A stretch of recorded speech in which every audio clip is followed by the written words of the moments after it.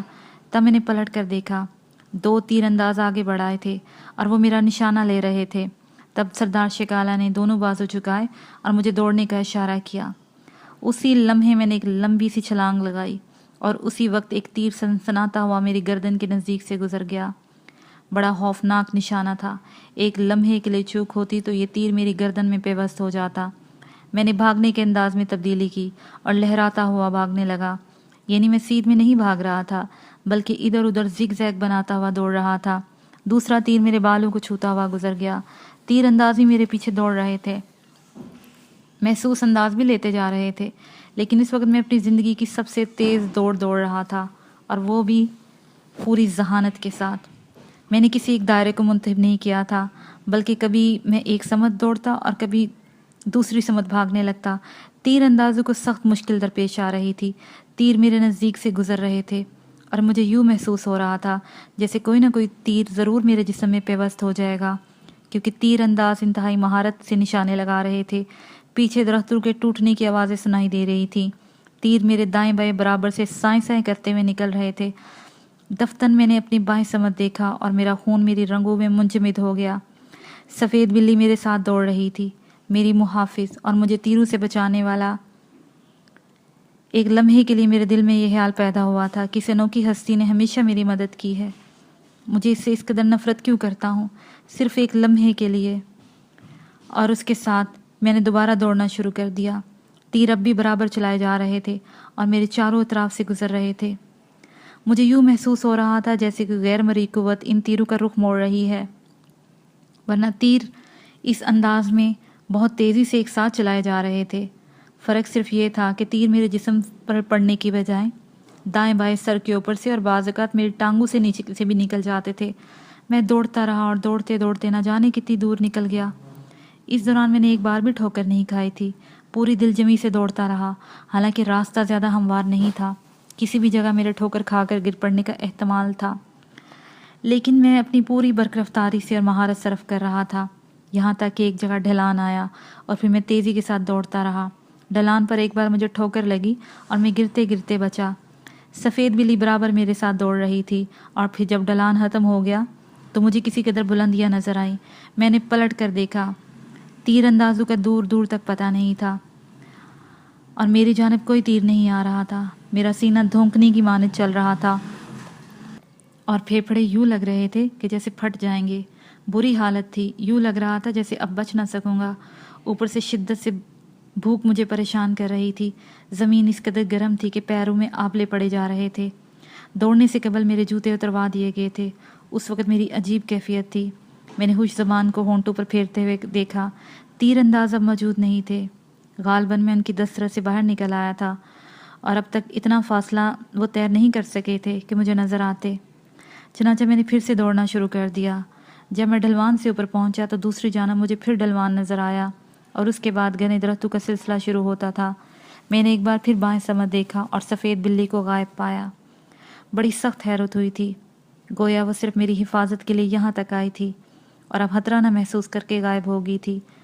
پھر میں رک گیا، لیکن پھر میں نے یہ بہتر سمجھا کہ درختوں کے درمیان داخل ہو جاؤں، یہاں کم از کم میں تیر اندازوں سے چھک بھی سکتا تھا۔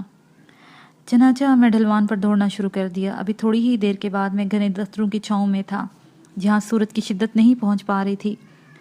تیر اندازوں کا خطرہ اب بھی دور نہیں ہوا تھا۔